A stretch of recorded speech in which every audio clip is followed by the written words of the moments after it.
libations to the ancestors and burn a little sage to purify the air and everything like that. So welcome back. Like, share, subscribe, do all that good stuff. Let's give shout out to the ancestors first. If you have any ancestors that you want to shout out loud, you can. Same as those looking and viewing. And I'll just be pouring the water for our ancestors.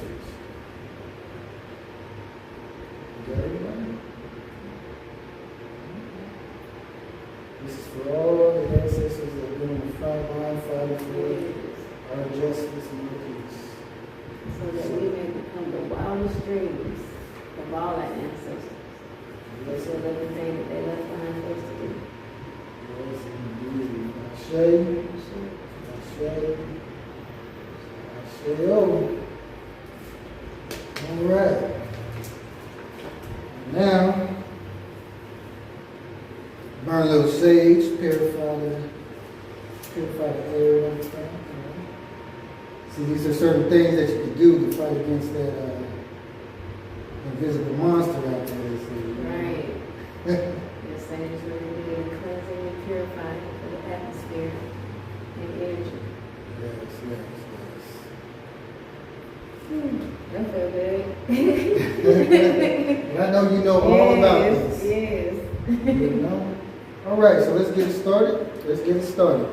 All right, so what we have here, I am Steve Paul, the Lithonia Art Center. This is just Steve, and here we have today. Please introduce yourself. Nikki Jones, also known as Reigning Queen Goddess. I am the owner of Sacred Goddesses Oasis Wellness Spa, and also the owner of Sacred Goddesses Oasis, which is SGO Wellness Institute online college. It's a holistic college that I'll tell you about when we get a little further in the conversation.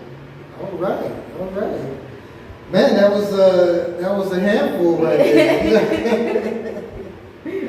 So what's it all about that you do? But before you actually get into the details of what you do, what is it that? Why do you do what you do, and how does it add on to the diaspora of the universe and us here on this planet? Why do I do what I do, and how does it contribute to the universe?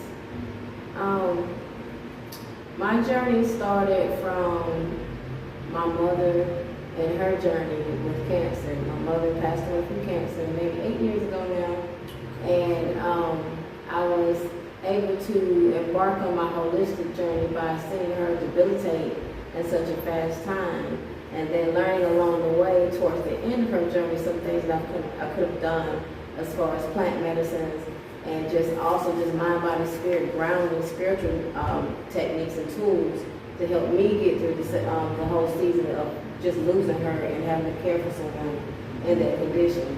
So my journey, it started just from having a loved one in need and seeing others after going through something like that that's traumatizing, having a coping mechanism for people to be able to get through what they went through, in the time, maybe now, what they're going through with their loved ones now, or just catching them before they lose a loved one, and hopefully being able to add some plant medicine and mind, body, spirit grounding techniques to help them heal in other ways, alternative medicine methods, and just give it to the community so that we can know that for us to be able to connect with spirit, we have to first go back to nature and understand that a lot of stuff that we're doing is because we're desensitized and we've been programmed, and we just have to break up that old foundation and learn how to rebuild a new village. So I'm really big on village work as far as contributing to home first, starting and building home, and then from there out and giving to my community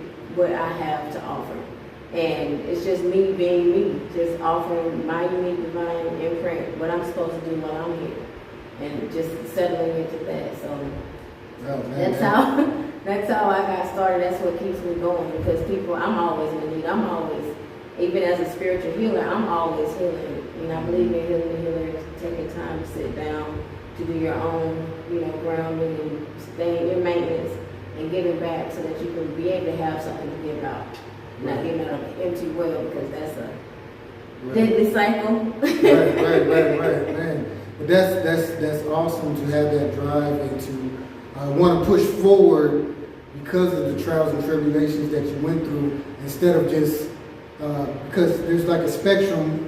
And some people go to the extreme, they'll either go to the drugs, get drugged out because of what they went through, or they'll go to the positive side and see what they can do to help to prevent those situations from happening.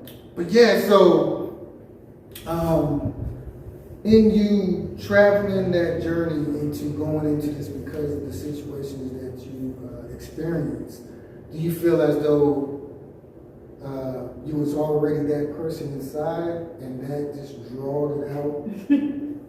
It's funny you say that. I do feel like I have always been this person. However, I did have to come over a big amount of insecurities, fear, just self-esteem issues, confidence. And my mom used to say to me as a little girl all the time, my mom was a minister, and she would put her hand over my stomach before I started calling the womb and getting into the holistic terminologies and jargons. But she would put her hand over my stomach, she would say, Nikki, you got nations in your belly. And when she would say it, it would put a fear over me. So, like, I'll just be paralyzed. Like, what is it? What do they want? Like, what am I supposed to do? Like, I know I'm supposed to be doing something, but it was just like, oh my God, they're calling me. Like, what am I supposed to do? So, to say, yes, I do feel like, and I know I'm supposed to be doing what I'm supposed to be doing. It took me probably about to the age of 27. I'm 37 now. So it took me about 27 to really get and settle into what I call the universe whooping my ass so much, and just settle into, okay, I'm going to do what I'm supposed to do. And it took a big transformation, life transformation. I went through a divorce. I lost my mom the same year. You don't look like you went through all that. Well, thank you. That's just little gratitude and gratefulness all to the ancestors and my angels, divine hosts, everybody. But it hasn't, like you said, a lot of people just jump into this. No, I didn't just jump into this. I actually had to be pulled by the ear, had to be like beat down by the universe, because I wasn't one. I don't like a lot of attention. And then my mom would always coach me, Nikki, get out there, do this, because she knew my greatness and stuff that I need to be doing. Like, your parents, they know your gifts. You know what I mean? As parents, we have to push our children out there and coach them and say the things. And sometimes I just wasn't in that space to want to go ahead and go forward, but I got to an age where I had to just do it.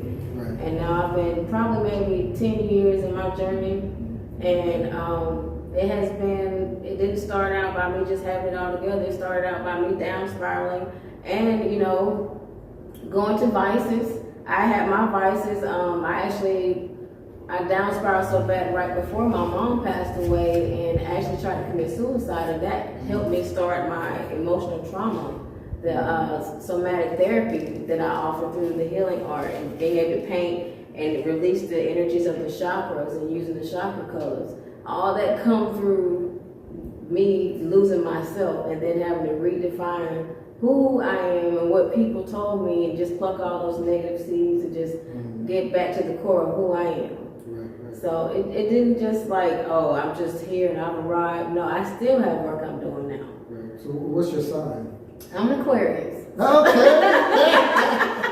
Oh man, I was like, man, she gotta be on the Aquarius team. Got to be on the Aquarius. Doing a lot. All the place, air, water. Yeah. I'm an Aquarius too. So, yes. What day? The 21st. The 21st. Yeah, so I'm on the January. cusp. A little bit of Capricorn coming through me with that. That go energy. I'm still the go getter. I still got a little of that bleeding through on the cusp, and then I'm the first day of Aquarius. So. Okay, that's totally awesome. I approve. Yeah, thank you. I